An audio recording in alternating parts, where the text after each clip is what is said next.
था वो बनाकर गए। आपने देखा कि किस तरह से आनन-फानन में चुनाव से कुछ समय पूर्व, कुछ दिनों पूर्व जो है उन्होंने घोषणाएँ करी, बहुत से संस्थान खोले गए। ऐसे संस्थान खोल दिए गए जिसके लिए कोई बजट का प्रावधान नहीं था, पोस्ट क्रिएशन नहीं की गई, फाइनेंस से मंजूरी लेनी होती है और आधे अधूरे संस्थान जो है वो घोषणा करके मात्र भ्रमित किया उन्होंने, प्रदेश की जनता को ठगा। प्रदेश की जनता को ठगा और उसके बाद जब सरकार बदली, जनादेश कांग्रेस को मिला, प्रदेश में सरकार कांग्रेस पार्टी की बनी और माननीय मुख्यमंत्री जी ठाकुर सुखविंदर सिंह सुक्खू के नेतृत्व में आगे जो हमारी अपनी जो योजनाएं, नई योजनाएं हमने जनहित की जो लाई, बजट सेशन में आपने देखा कि जो फोकस था वो हमारा फोकस था रेवेन्यू जनरेशन पर और ख़ास तौर पर जो हमारे शिक्षित युवा बेरोजगार हैं उनको रोजगार के साधन सिद्ध करने की योजनाएं थी। हिमाचल प्रदेश को पर्यावरण की दृष्टि से ग्रीन हिमाचल के रूप में विकसित करना, ये माननीय मुख्यमंत्री जी का विजन था, जिसके तहत इलेक्ट्रिकल व्हीकल्स जो है वो हर विभाग में और हिमाचल प्रदेश में जो डीजल और पेट्रोल के व्हीकल्स चल रहे हैं उनको इलेक्ट्रिकल व्हीकल में परिवर्तित करना, जिसके तहत जो ग्रीन हिमाचल का जो सपना माननीय मुख्यमंत्री जी का था उसको पूरा करने का एक शुरुआत की गई। और इसके अलावा जो ग्रामीण क्षेत्र की जो आर्थिकी को बढ़ाने के उद्देश्य से कुछ योजनाएं लाई गई।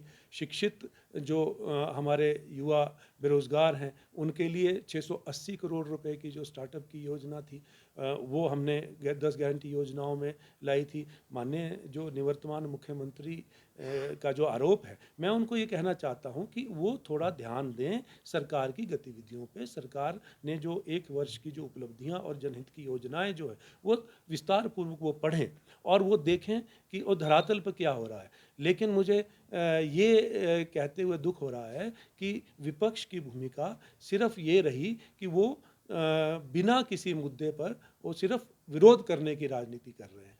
और जहाँ तक बात 10 गारंटी योजनाओं की है, उसमें से 3 गारंटी योजनाएं जो है माननीय मुख्यमंत्री जी द्वारा प्रदेश सरकार द्वारा पूरी की जा चुकी हैं, जिसमें से सबसे पहली कैबिनेट की बैठक में ओल्ड पेंशन स्कीम लागू की गई।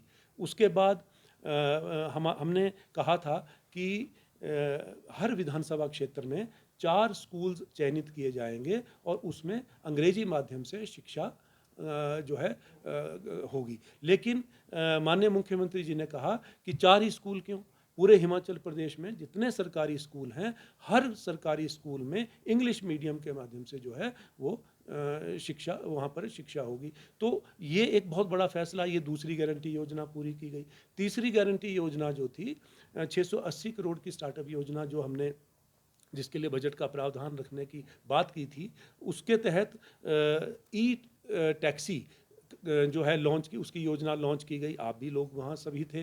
तो इलेक्ट्रिकल टैक्सी के रूप में जो हमने अपने हमारे बेरोजगार हैं 500 परमिट देने का जो माननीय मुख्यमंत्री जी ने उस योजना को लॉन्च किया, वो 680 करोड़ रुपए की स्टार्टअप योजना की प्रथम कड़ी थी। तो ये 3 योजनाएं जो है, जो हमने 10 गारंटी योजनाओं में जो 3 गारंटी हमने पूरी कर दी है। अभी 5 साल का जनादेश हमें मिला है और इन 5 वर्ष के कार्यकाल में, जैसा माननीय मुख्यमंत्री जी कहते हैं कि हर एक गारंटी योजना को धरातल पर लाया जाएगा और जो हमने वादा किया है वो पूरा किया जाएगा। आप इंतजार करें। आप अपने आप बताएं कि आपकी क्या उपलब्धियां रही है। 1 वर्ष में जो हिमाचल प्रदेश के जो अधिकार थे वो आपने केंद्र सरकार द्वारा जो है जो दिए जाने चाहिए थे उनको आपने रोका और हिमाचल प्रदेश में इतनी बड़ी त्रासदी आई। आपका क्या रोल था? आप उस समय कहाँ थे?